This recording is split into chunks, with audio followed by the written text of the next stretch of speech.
I once asked her jokingly why she does her things in slow motion. Don't tell her I told you. My dinner is precious to me. Hello, good morning. Welcome to another time of KHC video devotional for the 7th of October. And the topic we are looking at this morning is how my wife taught me some lesson. The year was 1995. I was newly engaged to my wife and everything looked so great for me. You will understand better how I felt because she was the very first and of course the last person I proposed to in my life. After those initial days of being so much in love, to the point that you cannot reason and think, I finally was able to think a little. And then I began to notice some real differences between the two of us. Due to the fact that we live in the same compound while in the university, it was a big hall with male and female section. We often left the hall together for fellowships and meetings. I was very prompt. I was quick and nimble and always alert. My wife is the opposite. So after having to wait severally and almost getting late for meetings, I began to complain. I started complaining because I was misinformed. I wanted her to be quick like me. I had not read any book on temperaments or on male-female differences, so I felt that opposite mannerisms were a minus. After I read some books, I saw where I'd been making mistakes. You see, what happened is that opposite attracts. You fall in love with a lady because she's quick and fast, which is something you lack, or vice versa. You always fall in love with somebody who seems to have something you don't have. But after a while, the very opposite qualities that attracted you begin to irritate you. This happens after you have passed those initial days of blinded love. Most relationships never survive this stage.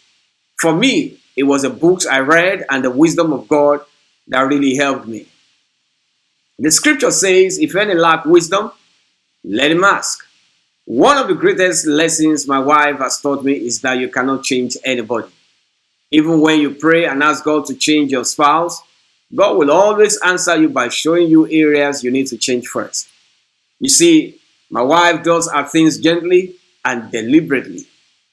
I once asked her jokingly why she does her things in slow motion. Don't tell her I told you. My dinner is precious to me. But now I have come to understand that my own weaknesses are balanced by her strength and her weaknesses by my strength. While I'm quick and wake up with a start in the morning, my wife wakes up gradually. She boots. But by the time she finally stands up, she's done praying and planning her whole day. I don't know how to do that. If I lie down to pray, I will be deceiving myself. The way we write are different, and sometimes people say they prefer our style to mine. I love that. My wife, with a busy schedule, is the one that writes the daily devotional for the children and the teenagers. She's great. She's better at writing stories than I am. My wife is good in administration and managing people than I am. Incidentally, all that were enhanced by the gentle ways she does her things. I wonder how she would have become a branch manager in an international company if I've ignorantly ruptured that quality of hers. You see the point? Stop fighting your spouse on account of being different. What will the world be like if everybody were like you? This doesn't mean we should be rigid. We should actually be flexible. But we must accept our partners and spouses first. Celebrate each other's uniqueness. Encourage your spouse and let the treasure within emerge. It's a key to prosperity. There's something your spouse is doing in your life. Celebrate your partner or spouse and let him or her know you value him or her. It will be counterproductive if all you do is criticize. This is the beginning of eliminating the love quarrels at home. My wife taught me to sacrifice things I thought I would never let go. She loves her music. Coming out so low, I wonder how she can hear it. I love mine so loud, it could tear the car or the roof apart. Right now, she has converted me. I don't even know whether I want music again, as I love quietness when I'm doing some serious work. At a point, I just let go and let her have her way. That is the way to go. A good leader should not insist. You should actually sacrifice, and then you will see us sacrifice for you as well. Ephesians 5:22 is the meditation for the day.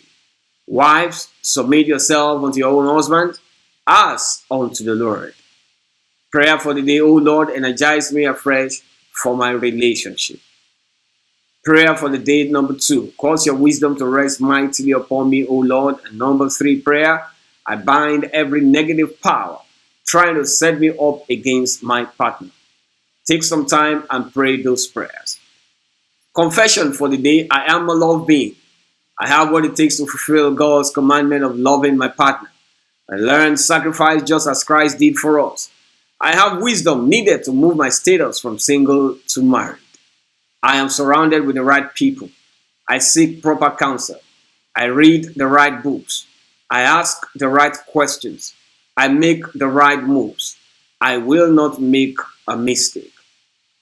Action plan for the day. Take a weekend off and ask your partner in what ways he wants you to love her. Number 2, find out what hurts him or her.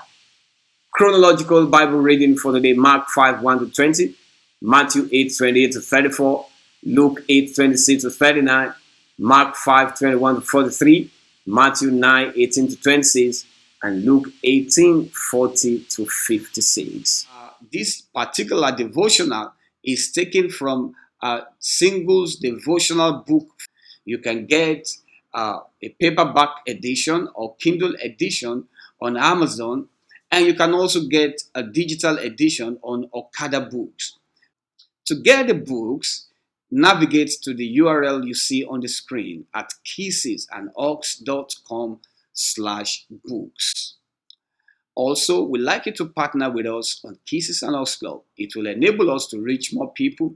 In order to give with different options available from anywhere in the world, kindly navigate to the URL you see on the screen at kissesandhawks.com/give.